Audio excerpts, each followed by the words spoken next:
You got to smile. You're smiling. It's Monday morning. Come on. After Monday afternoon. Yes, Sorry. Yes. I wonder where you're going with that. Wait, start the show over. Anyway, welcome to this episode of Lancaster Connects. We're off to a fantastic start. Try to keep this one on the rails. There's a little I see what you did there. For this episode. But yeah, it's Monday. I'm happy. Eagles won in fantastic well, not so much fantastic fashion. It was a little got a little dicey there. It was a fantastical roller coaster of emotions for me last night. Had me just up and down all night. But hey, happy for my team, the Philadelphia Eagles, to be 6-0 and going into a bye week. We get to rest up for the run to definitively put all the people who are questioning in their spot that we are the team to beat in this league. That's, it doesn't matter who you face, going 6-0 to start the season. I mean, it's a tough thing to do. 6 wins, especially one of them being week 1, in which the team who we beat last night also lost. That was their first loss. But hey, they're beating the Commanders in the division, so they got that going for themselves.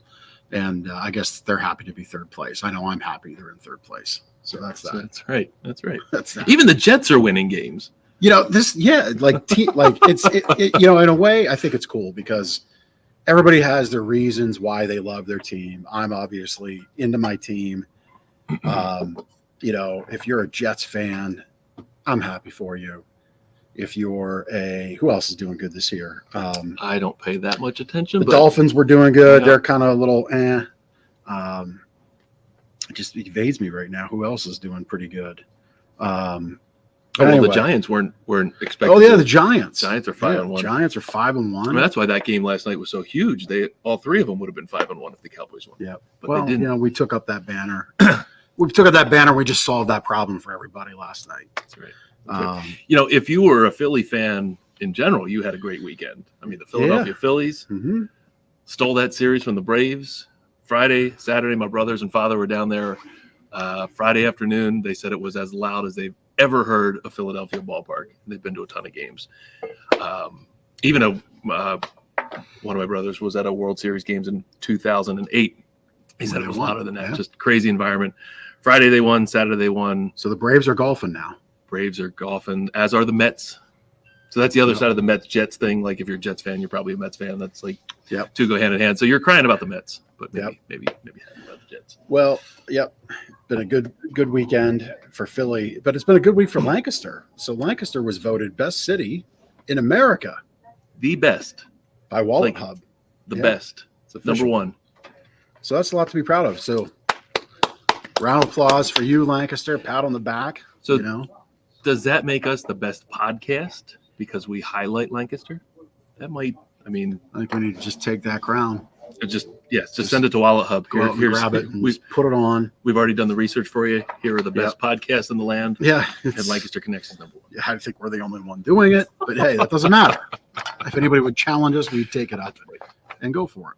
So yeah. It's been a good weekend. Great week last week for the city, being yet again on a favorite list, this time in the nation. And we're trying to put some shine and spotlight on the city and on the county. We do that through this show. So you can participate in this show. When you comment, you get the chance to win prizes. At the end of the show, we give out prizes, either the drinkware, Less Snore, More Cuddle drinkware, or a $25 restaurant gift card. That is right. Andrew Hager is questioning or asking, verifying, were we really voted best city in America? That is true, according to Wallet Hub. I say that I don't know 100% who Wallet Hub is or isn't. Next week, Wallet Hub will be in the news for some sort of. Let's hope they don't come out next week for something nefarious, and then here we are praising them. But anyway, yes, we were voted favorite city in America, and I think that's good. Yep. We live in a great area. There is no doubt about that. So, and we try to highlight that with everybody we have on the show. So comment gets you in for the prizes. Andrew's in. Andrew's already in. Ethan is in, it looks like. That comment happened before the show started, so I don't know. There we go. Uncle Ethan. Ethan's setting the record straight that he's an uncle to somebody. Well, congratulations, Ethan. We're happy for you. If you're tuning in now, let us know what that's about. But you can catch this show, both audio and video. So audio, anywhere you listen to podcasts, we're on all of them, all the players. And then online, really anywhere you watch online video, if you just search Lancaster Connects, it's going to come up on YouTube, LinkedIn, Facebook. You'll find it, on a number of different channels and platforms. We're on there. We're kind of a big deal. You can watch it on your Amazon player, which I think is kind of cool. Yep. Right there on your TV screen. Right there on the TV. Whatever. And also past episodes. This is episode 60. I think our notes say 59. I didn't change that. I think it's 67. Hard to find good episode 67. And of course, you can watch all 66 previous episodes at lancasterconnects.com/episodes. I'll tell you what, if somebody watches all 66 previous episodes, we'll give you something really nice here in the store. Mattress? Yeah, maybe a mattress, but you got to watch them all and somehow prove it. Well, I don't know how you would prove that. Yeah, I don't know. Maybe commenting back certain aspects of the tomfoolery from each show. I don't know. Maybe Chris can clip together all of our Eagles discussions and see how they pan out at the end of the year. See the ebb and flow, the roller coaster of emotion. Yep. Week to week. That's a scary ride.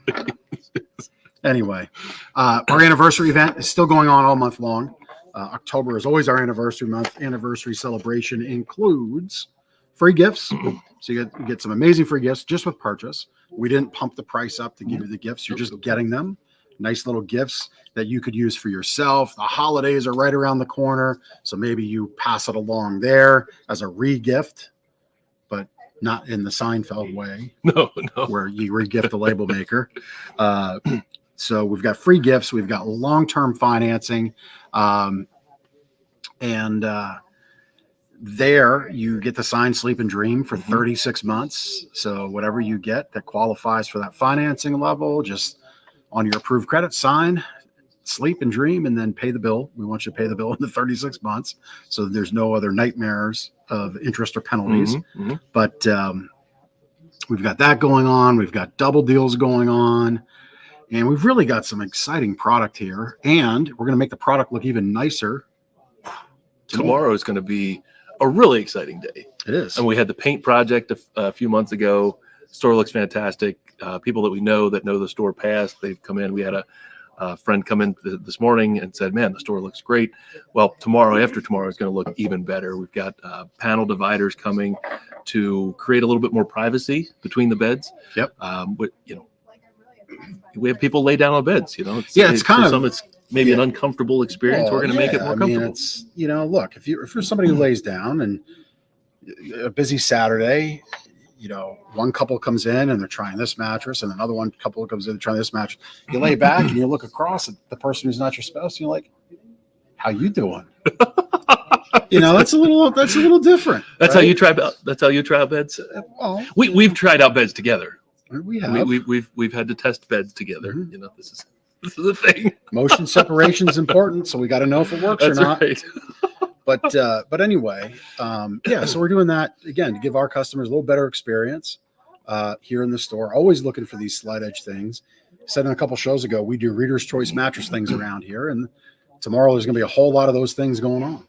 Yep, it'll be exciting. It will 100% be exciting.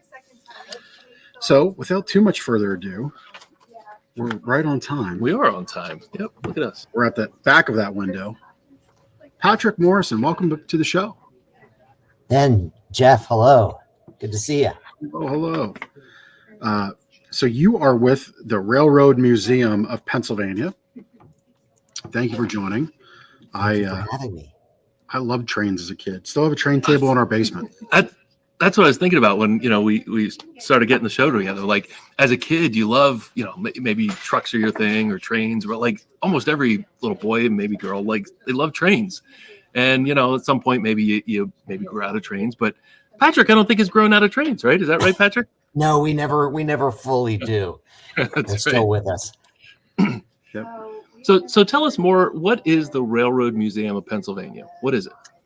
Well, we are the Commonwealth's official railroad museum. So we get to tell stories and collect artifacts and objects that relate to Pennsylvania's railroads. From the very beginning, And the funny thing is, our history really hasn't ended. Railroads are still with us. So there's literally no end in sight for railroads as far as I can see. So it's almost 200 years of history here. So we're very excited to share it with folks. So why Lancaster? So out of all the places you could possibly pick, or Pennsylvania could possibly pick to put a railroad or museum, why is it in Lancaster? Well, it's actually an interesting story. I won't tell you the whole story. It would take us 2 hours. But basically back in the early 1960s, the Commonwealth had decided to build a railroad museum. At that point, it was a rail transportation museum, and they had included other things like trolleys in it too. So when the act of legislature, which created the Railroad Museum of Pennsylvania, or what would eventually become the Railroad Museum of Pennsylvania, was looking for locations, there were many cities and towns across Pennsylvania that all wanted the state to build the Railroad Museum there. Okay. But this location won out because, well, I think it was actually a very smart and wise decision, because it was already very, this area was already very tourist focused. There were lots of people coming here from all over to see the Amish, to visit Lancaster County. But because across the road from us, we have the Strasburg Railroad, which is the oldest still operating short line railroad in the country. Is it really? And I also think too, because of our proximity to the Philadelphia and Columbia Railroad, which preceded the Pennsylvania Railroad. So to make a long story short, this area won because of, I believe, certainly the influx of people already coming here in the 50s and 60s to Lancaster County to see all that Lancaster County had to offer at that time. And it was a very smart decision, because today we still get more than 100,000 visitors a year to this museum. It's world class. Everybody knows who we are, knows where we are. So I think it was a very wise decision to put it here. Yeah. I'm glad it's here.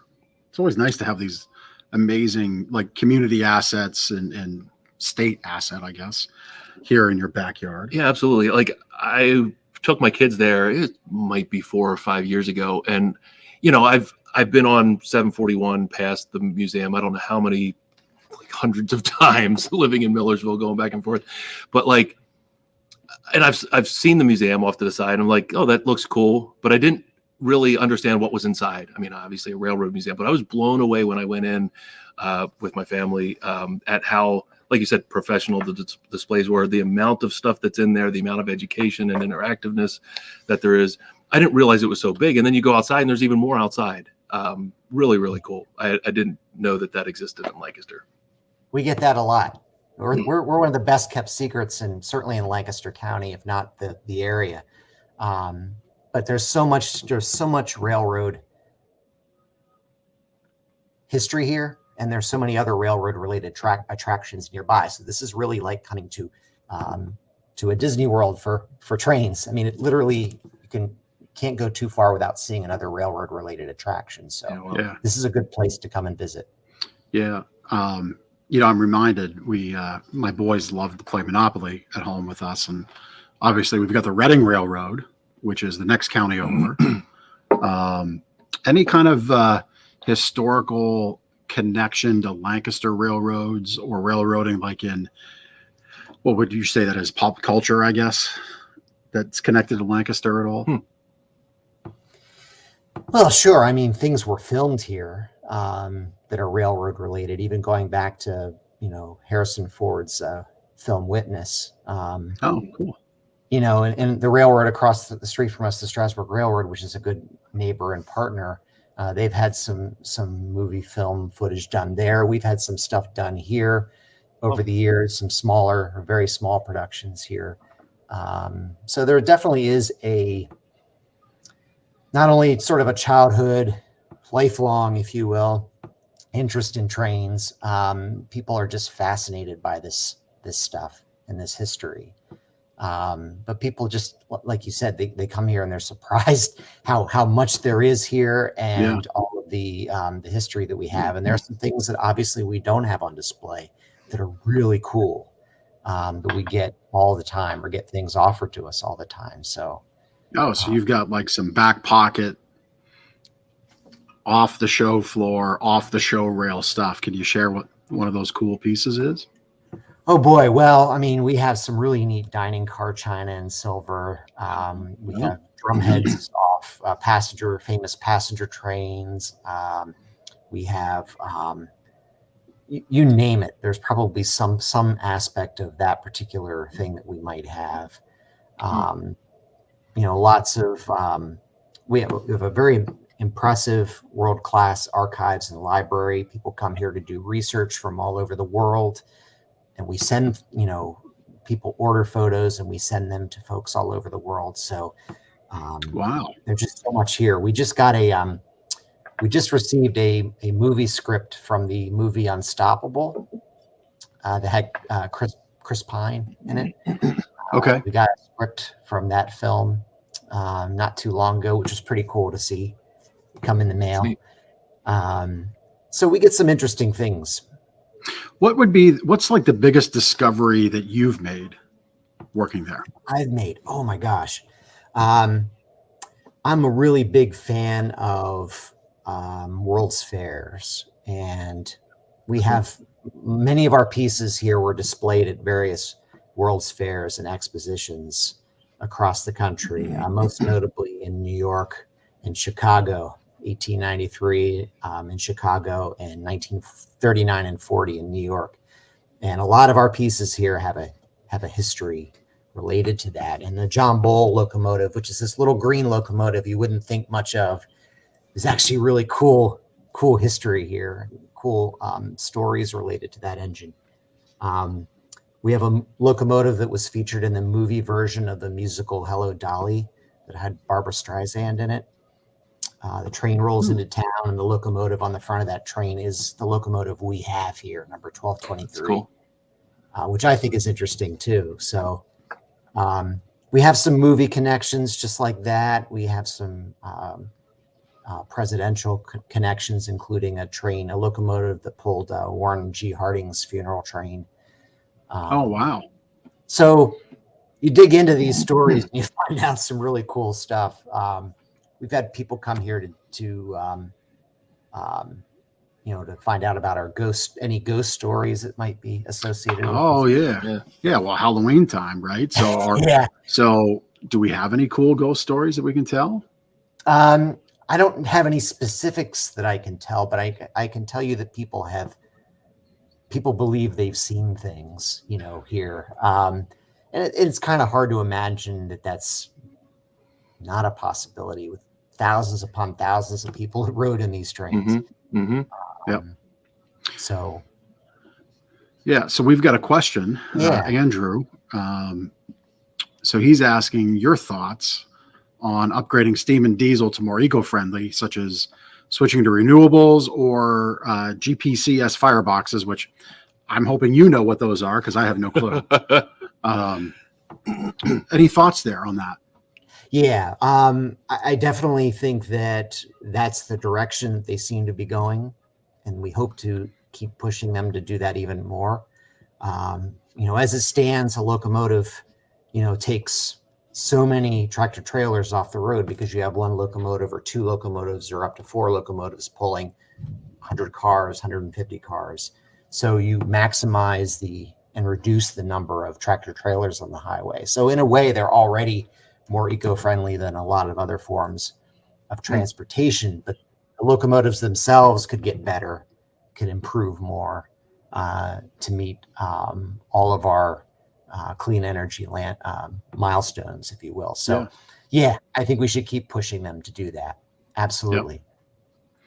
Yeah. I mean, I think one of the things, not to go, we'll make a little left turn and then we can come back to what we discussed in our pre-show. You're taking it off the rails a little bit. I said I wasn't going to do that, and here we go. I think one of the things, as great of a rail network as we have, I think my perception is it was largely built on expansion as opposed to support of what was expanded into. Meaning, like we don't have a lot of spurs off of the hub to minimize, like, so we can move things from the East Coast to the West Coast and vice versa, but like getting it into those cities deeper with rail networks as opposed to trucking it well past, let's say, a major hub, then we have to, or railing it past the major hub, then we have to truck it back to, the Baltimores and the, Philadelphias and the DCs. Like, we just don't have that kind of spread out rail network, right? Is that a fair statement to kind of get the goods closer to the destination? Right. A railroad, a locomotive itself and a train itself doesn't offer door-to-door service. Right. You have to take the car off the train. You have to deliver it with a truck. So there's still that disadvantage that railroads have. Yep. And, there was a time where a lot of railroads, especially in the late 60s, 70s, and early 80s, where there was a lot of pulling back, ripping up, rebuilding over top of old rail lines. And in I would say the last 2 decades, maybe 3, you've seen places starting to put back rail that have been ripped up already. So there's been a little bit of retrenching that had to be done, literally and figuratively, to get us back. But I will say freight railroads have never been more busy in our history. They've been busier than ever. Passenger railroads have had a little bit more of a struggle in this country, but certainly over the last couple of decades, they've made a comeback, and it's a great way to travel still. Last week, we had Monica Fort on. She's a travel agent. She was talking about some of the travel agency work that she's done for charitable organizations like Make-A-Wish, and she referenced, it surprised me that you can book a travel agent trip on Amtrak. And I've always thought of Amtrak as just a nicer way to get to Philly or New York City, not so much like a coast to coast vacation, like through the mountains, which I guess is what you can do, which is very cool.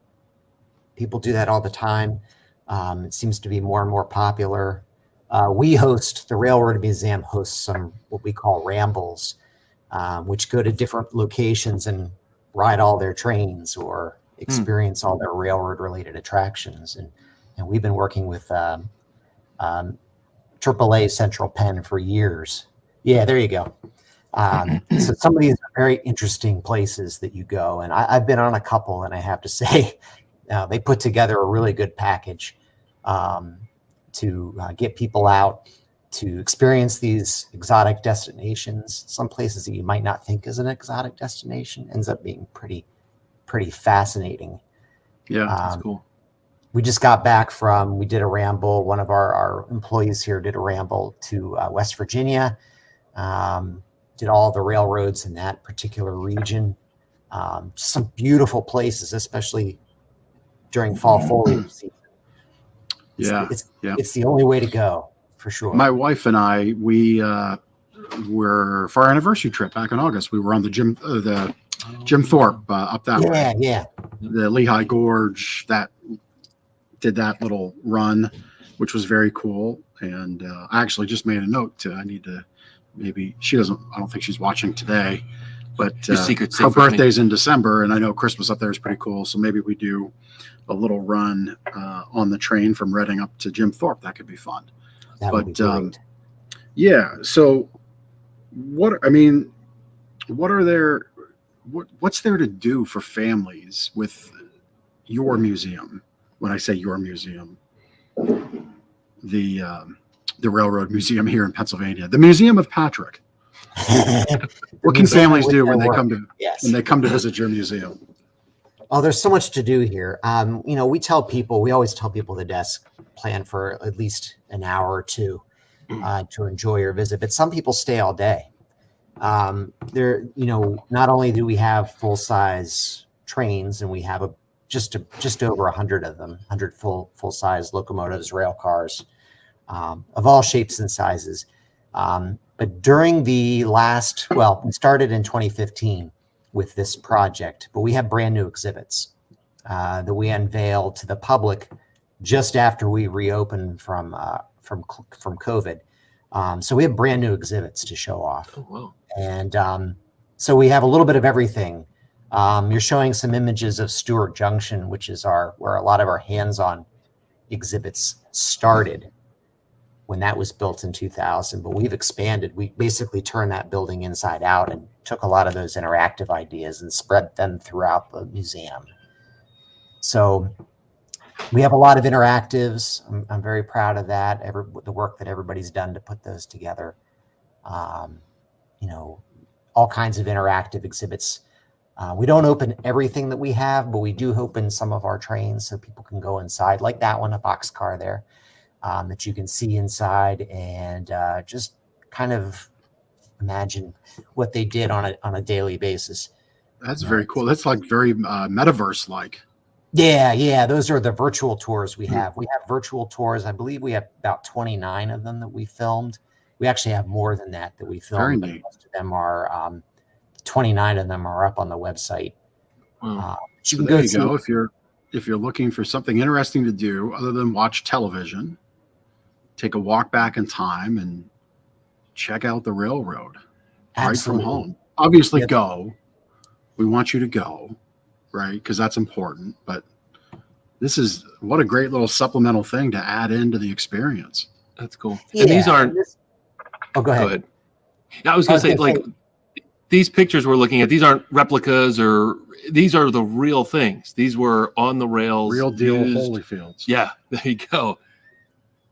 No, these are the real deal.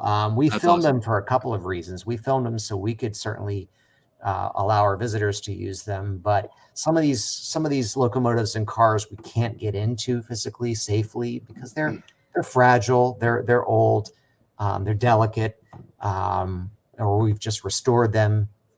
So some of the pieces are a little bit more delicate, but this allows you to get up inside of them. Some are actually kind of hard to get into as well from an accessibility point of view.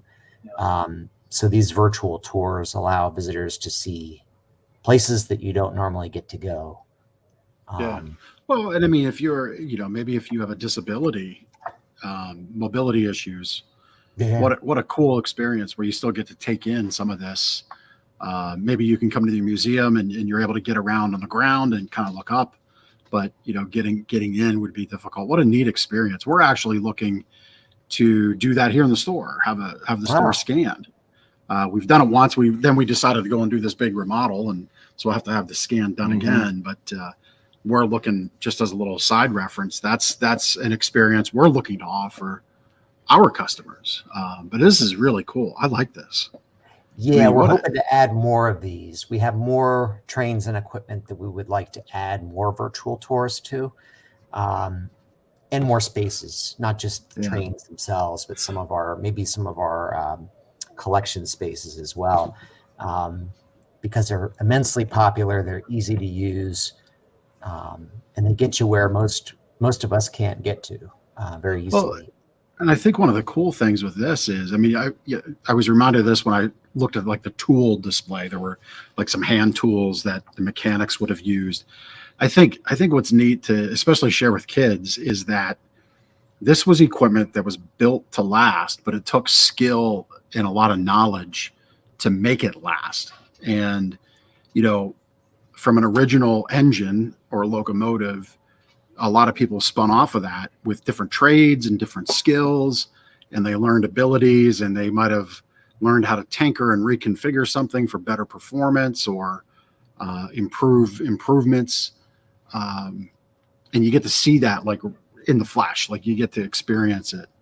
Yeah. And I think today kids are, I think not just children, but I think a lot of our society is so used to more of a disposable manner of things. Whereas this is all, I mean, some of this equipment's 100+ years old, right? Sure. And much of what you're seeing is as it is, as it's displayed. In some cases, I hate to say it, but in some cases, warts and all, because we do have equipment that, especially outside, that is in need of restoration. It's something that we are in the process of working on. It just takes time, but you're seeing it as it is, and it looks great.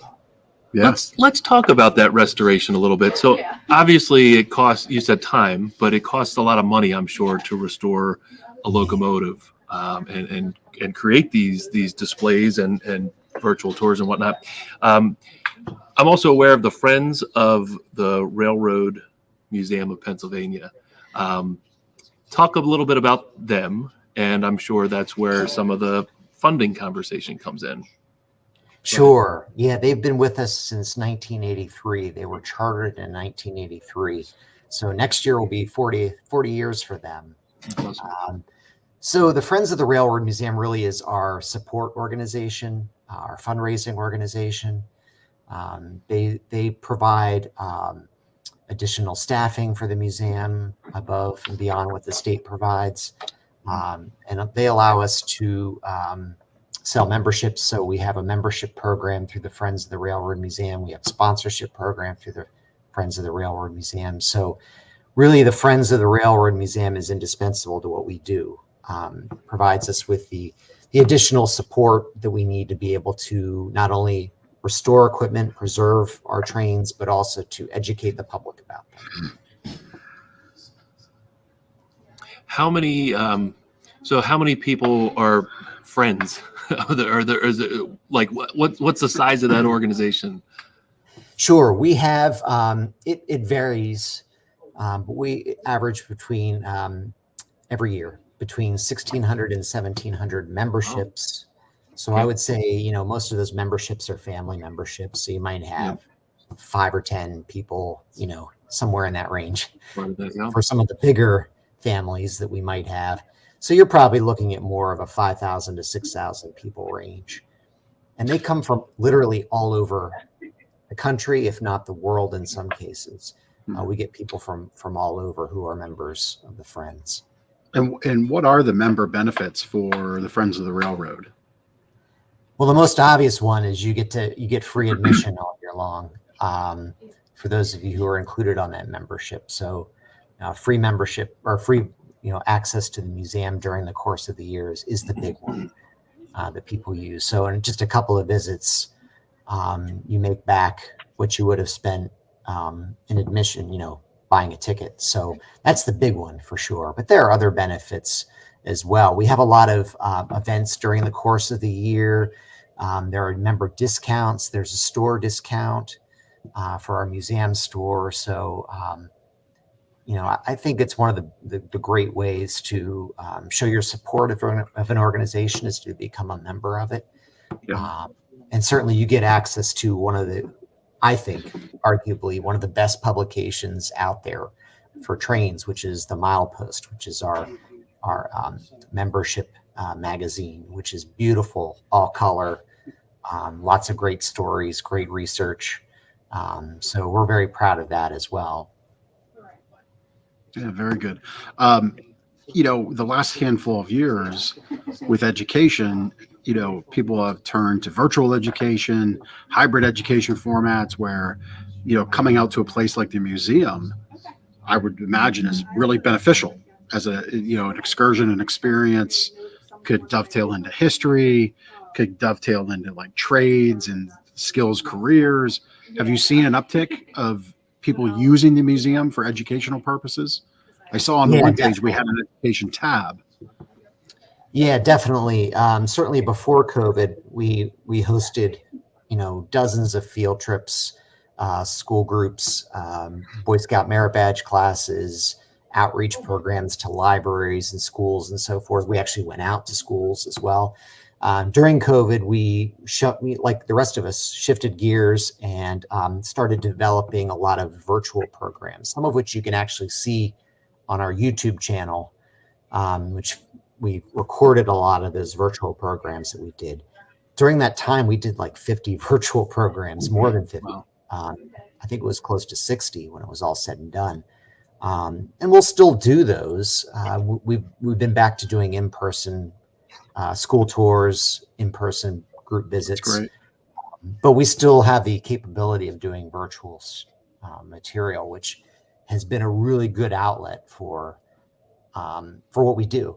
And one of the most interesting things that we did as a part of that was sort of when you showed the virtual tour, something very similar. People really loved the behind the scenes things that we did, where we could go into some of our trains and tell a little bit more about how they worked, what they did, how they functioned. So probably our most popular virtual programs were the behind the scenes tours. Oh, neat. Yeah, very neat. Hey, we've had an interesting question come in again from Andrew. Do you know Andrew by chance? Andrew I've heard Hager? The name, but perhaps we've crossed paths at one point. Okay. All right. So Andrew asks, if money was no object, what steam locomotive rebuild or restoration project would you like to pitch around if you could? Of our equipment, of our trains? Yeah. Well, probably the most popular one, the one that we get asked about all the time, and I would love to see this one done, and we do plan to do this, is we have the first GG1 electric locomotive, the prototype of 139 of them that were built. It's called Old Rivets. It's number 4800. That one is probably the most asked about, requested restoration project, and boy, would I love to be able to make that happen, and we will. It's just a question of time and money. Yep. Now, here's the inside of 4935. Yeah, which is another GG1. So, what is so special about that GG1 locomotive? Well, it was the first one. It was a prototype, and when they built it, they rushed to get a prototype into construction. And when they did, it was literally covered in rivets. The panels, the side panels were all riveted together. It had more or less a streamlined look to it, but it wasn't streamlined enough. When the Pensy executives saw the finished product, they had hoped that it had been a little bit more smoothed out and streamlined. So they brought in an industrial designer by the name of Raymond Loewy. Raymond Loewy's a household name in industrial design circles. That's so cool. He designed things like the appearance of the Studebaker Commanders, the Coke bottle, various other designs, the interior of Skylab space stations, and his list of credits goes on and on and on. But he was brought in to take that 4800 look, smooth it out, make it look a little bit more streamlined, even though arguably credit for a lot of that could go to Donald Donner, who actually designed the shell of the engine, the original engine. It wasn't streamlined enough for him either. But the idea is that that's one engine that I think folks would really get excited about if we could get that one done. Now, was that in use? Was that used? It was run up until about 1979. So okay. it was built in 1934 and ran until late 1979. And it was the longest serving in service of all of them. It retired from Conrail and came to us in Conrail blue. And now it's black. And we hope to bring it to, we haven't decided which era we're going to represent with that. But that's a cool thing. So yeah, from what you said, 1939 to 73. So it had numerous paint jobs and numerous looks over that time period. Is that that's what you said? Yeah, 1934 to 1979. Okay. It had at least 9 different paint schemes. Okay, that's cool. More, even little variations. I'm counting everything in the works. Yep. Another big locomotive that we have that folks would like to see restored is the M1 and the K4, which are 2 Pennsylvania Railroad steam locomotives that are very, very popular. The M1 is our biggest locomotive. It's huge. It's very lengthy. It's a 482, and it's got a coast-to-coast or long-haul tender, which makes it look like it's bigger than it really is. That's a locomotive people would really like to see restored too. And we'll get there. Again. Yeah, you can only do so much. Exactly. Yeah. So you've got some upcoming events. Why don't you tell us about what's coming up? You've got something here this month on the 22nd, then a couple events next month, and then in December. Yeah, we've got, the fall is although their summer is the busiest, July and August especially. Our fall season tends to take another, busy direction, starting in September and all the way through the holidays. So next weekend, the 22nd of October, we have Trains and Treats. So we'll have various locomotives and cars in exhibit areas with either a food-related treat or a non-food related treat that kids can pick up. They can come in costume and that's cool. Treat. So that's next weekend, the 22nd of October. Trains and Troops is our veterans. Usually it's around Veterans Day every year. It's usually the first weekend in November. That one is November 5th and 6th. We also have a 1940s swing dance that Saturday night, which is November 5th. And then we have our Home for the Holidays events on December 3rd and 10th. We have a bunch of things planned for those 2 Saturdays. We've got our Christmas conductor parties, which we read the Polar Express, and we have cool. Oh, cool. Yeah, it's a great event.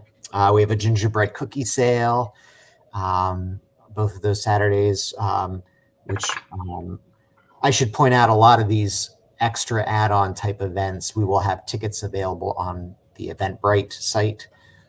But if you're just coming to visit the museum, tickets are available for just the museum during regular hours at the door. But some of these extra things that we do, we have an Eventbrite page, which folks can go to get tickets for things like the swing dance or the gingerbread cookie sale or the Christmas with the conductor parties.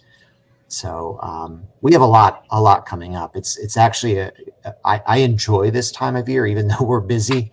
I just enjoy the monthly events that we have in the fall. It's great. Well, they're cool ways to kind of extend the holiday season. Obviously there's a big focus on trick or treat night on the 30th or the 31st or the 29th, depending on what borough you live in. But you get out the weekend before and take your kids for a neat experience and learn something probably, right? Sure. Get to wear the costume a little extra, which I think the kids always like to do, and get some extra treats and candy. And then if you're like the dad that I am, you dig in and you get first dibs. You take the dad tax out on the candy that you like the most. Bite-sized Milky Ways. That's right, bite-sized Milky Way, best candy ever. So yeah, a really great way to kind of extend the holiday season, take in a little more Christmas, as opposed to just concentrating it all at the end of the month. Really a lot of good fun events you have there. Now, if you're a member, does membership cover those events, or are those events extra? Is there a discount if you're a member? Well, a lot of these events are the same price for everybody. Okay. But we try to get the word out to our members ahead of time about them, so they're aware of them. Membership has benefits.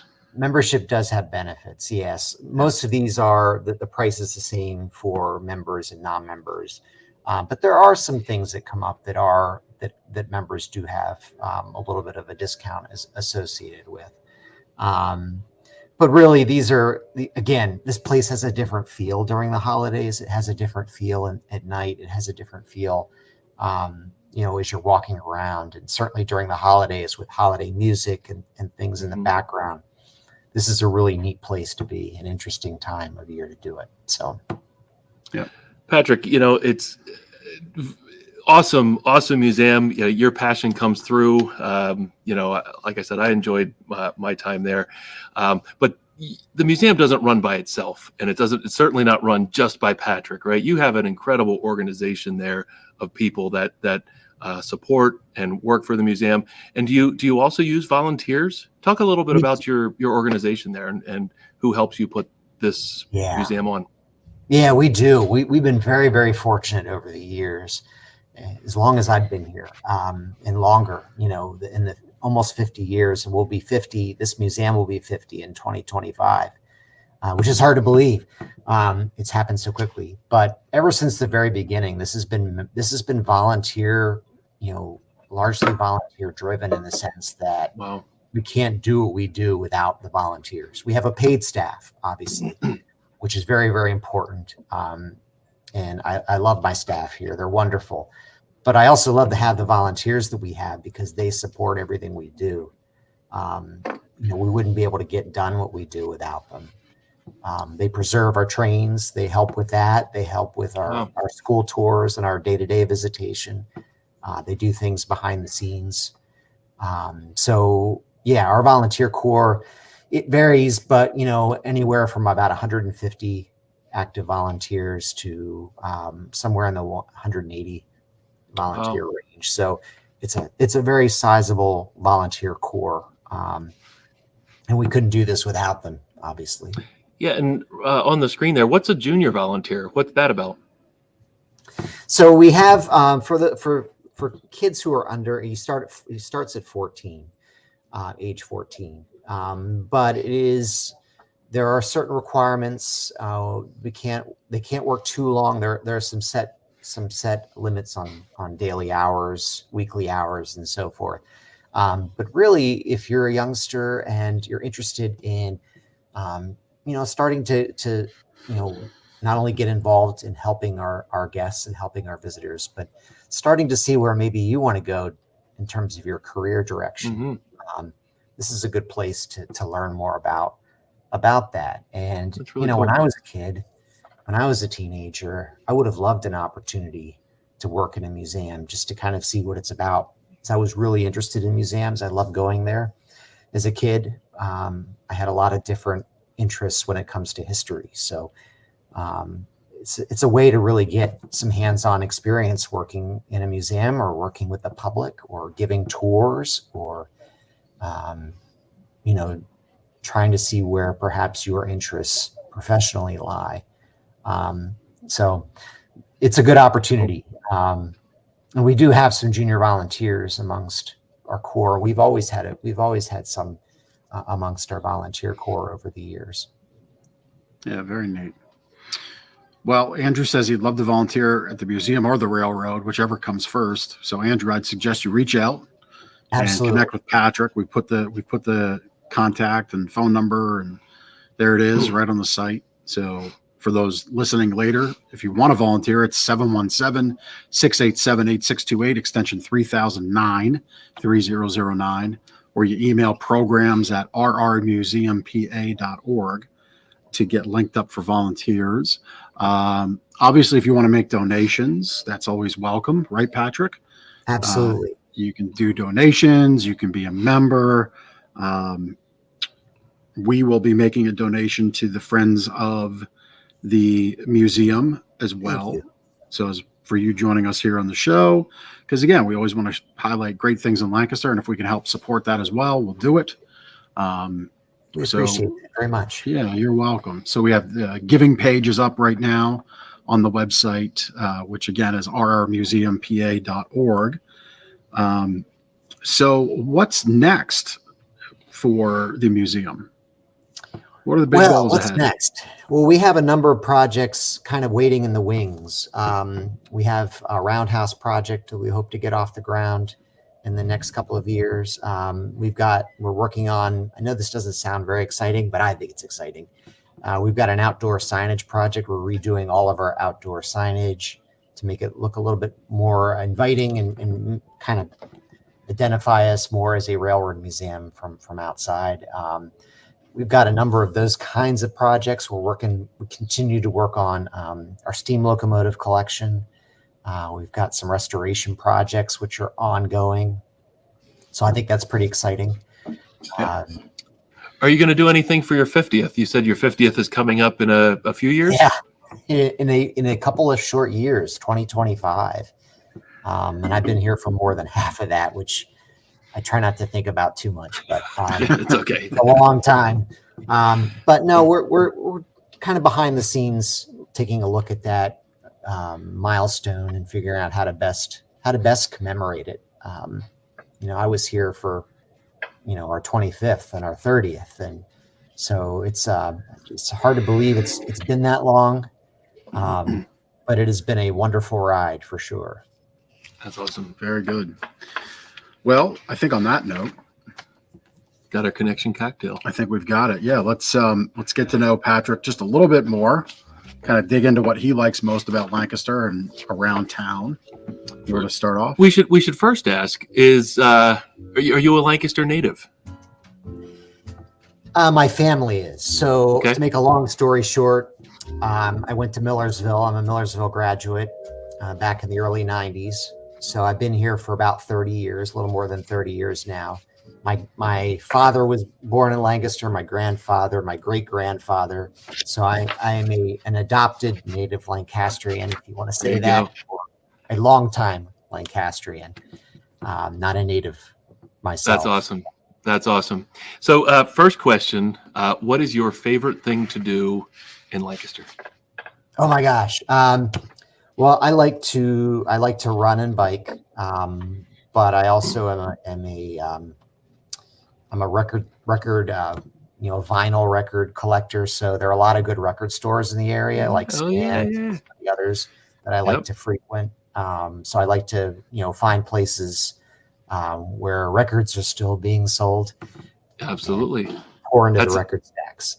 That's awesome. That's you're the first person to say that as their favorite thing to do in Lancaster. It's one of my favorite things to do in Lancaster. Ben's as excited about records as I am the Eagles right now. Have you been up to Liddit's Music? Liddit's Music up there. I have. Ben, Yes. He's got a nice. It's not the biggest shop in Lancaster, but run by one of the coolest guys. Sure. I like his shop up there. So that's cool. I do Thanks too. for sharing. It's very nice. I'm just over here listening to music on Spotify. Boo. What's your favorite annual event you like to go to? Oh boy. Well, we have Rails and Ales here at the Railroad Museum of Pennsylvania, which I'm usually helping at, but that's probably, I would say, my favorite event. Rails and Ales. I like that. Rails and Ales, yes. So that's what does that look like? Do you bring local breweries in, or what is a Rails and Ales? We do. We bring in probably anywhere from 20 to 24 brewers from all over the southeast part of the state. That's really cool. We have food trucks. So to me, that's one of the premier events here. But I certainly think in Lancaster, I'm hoping that folks really enjoy coming to that. And when do you hold that event? It's in April every year. So we try to schedule it in April. It's April 1st in 2023. We try to schedule it. No jokes, huh? What's that? No joking on April 1st. No. It just so happened that it worked out. We were trying to avoid some other events and holidays. So this year it is April 1st. I'm serious. Very good. But we're looking forward to it again. All right. So are you going to, it's your turn. Sure.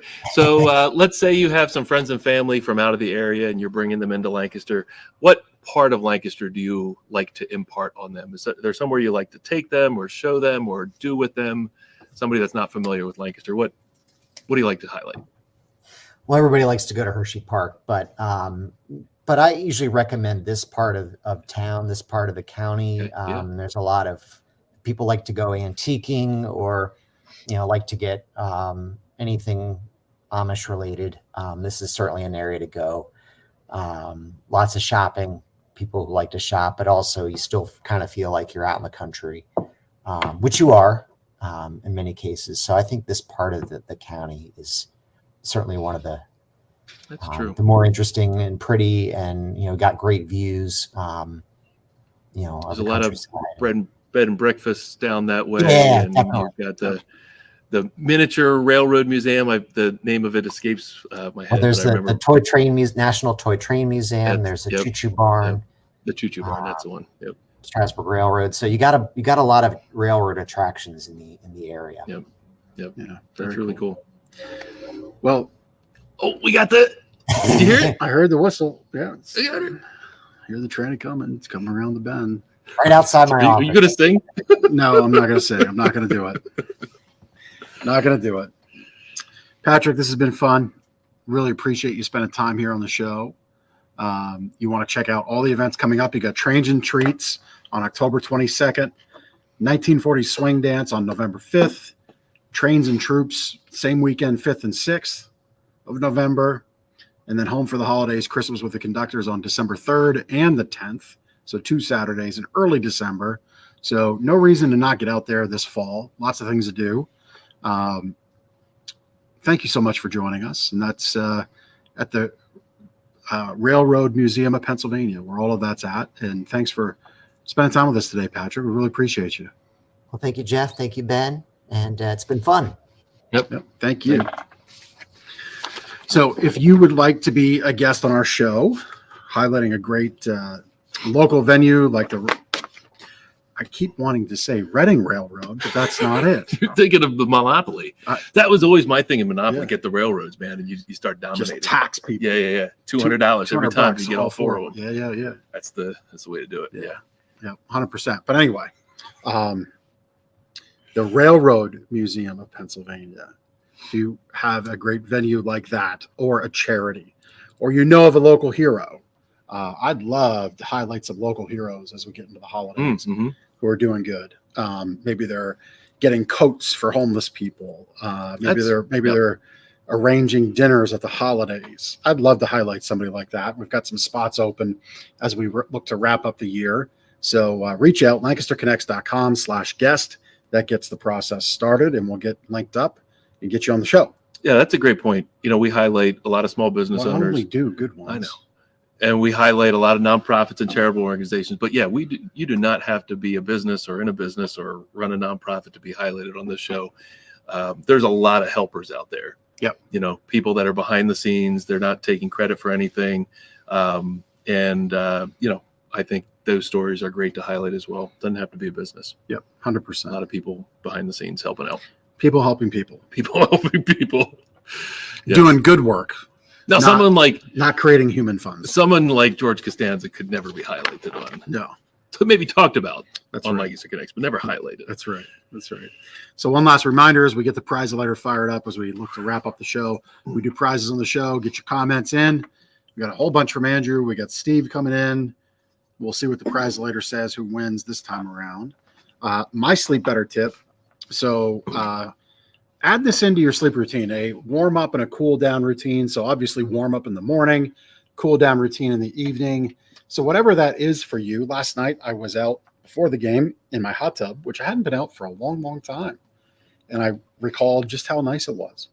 And I forgot that I used that to help me sleep better. Now, last night wasn't the best example because I was so hyped up, but boy, I came in from that and I was very relaxed, and then the game started and then it was all out the window. Maybe you should watch the game from the tub. No, that would be terrible. I'd electrocute myself. I'd drop the phone or drop the TV in or whatever. It would be bad. How you watch a TV if you're dropping the TV in? It would be bad. You'll find a way. But anyway, adding in a cool down routine. So maybe that's reading a book that isn't too exciting, drinking some tea, some light stretching where you're not getting the heartbeat up. And then the same thing in the morning, a warm-up routine. So setting that alarm clock a little bit earlier, doing some stretching is always great. Maybe some breathing exercises. Those are tips to just really kind of help your sleep routine out, make you feel better throughout the day and night. If you want that and more, you can go to gardnersmattressandmore.com/sleep-better, and we'll mail you out a copy of our Sleep Better book for free. Great tip. I noticed a theme in a couple of recent online reviews. So, and what's that theme, Ben? Team. The theme? The theme is team. So Timothy, a few weeks ago, wrote, "Great experience, awesome sales team. Highly recommend for anyone looking for a great selection, no pressure, and extremely knowledgeable."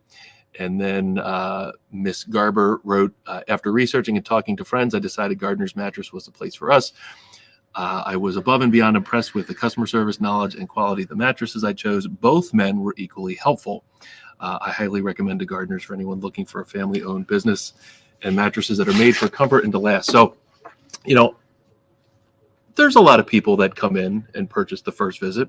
They know what they're looking for. We help them, navigate their sleep needs and make recommendations, and they buy the first time. But that doesn't happen all the time. That's not, we're not here to force people to buy and twist their arm. So often people need a second and maybe third visit to make a purchase like this. It's something we want them to take their time and invest in the right way, right? That's right. But not all of our sales staff works all the time, and sometimes you might get a second or even a third salesperson when you come back. And, a lot of times in the buying experience, doesn't matter what it is, you almost feel like you have to work with the first original person. And, sometimes that's most effective, and we try to make that happen as much as we can. But, we strive to give the same experience and the same information and the same helpful customer service experience to everybody, no matter what visit it is. And our team works unselfishly. It doesn't matter who worked with them first or who worked with them second. The customer and their sleep needs are of most important to us and to them. So we don't get those types of reviews by chance. Right. So kudos to our team. They work as a team. I know there's a lot of sales teams out there who don't work as teams, and there's a lot of bickering and fighting, and that's my sale, and no, that's my issue commission. With the definition of team. Exactly. So kudos to our team, and I just wanted to highlight them, and they can the team can help you sleep better. That's right. Thank you to our team, and thanks to our customers for always working with us. We're always honored to earn your business, earn your trust, to help you wake up happy and to sleep better. That's our goal. Our purpose here is to help you unlock your true potential through better sleep. And that's what the team does. That's what we do. On that note, I think we're about wrapped up. We got the prize later to do. Let's spin that prize later. I mean, if you get one entry for each comment, Andrew should be the winner, but I don't think that's how the prize later works. It's not. But he's the winner anyway. That's Andrew, the way it should go. Thank you for watching, and thank you for commenting. Thanks for being a supporter. We appreciate it. It's always nice to have commenters that are interactive with our guests and asking questions. There was a comment about connecting with the Susquehannock tribe, I believe. I saw that, yeah. I would say to that, Andrew, if you're still with us, if you can make a warm introduction there to somebody that you might know, that's always best. Honestly, when the mattress guys come and ask somebody to be on a show, I think a lot of times if it's a cold intro, people are like a little wary of what's going on.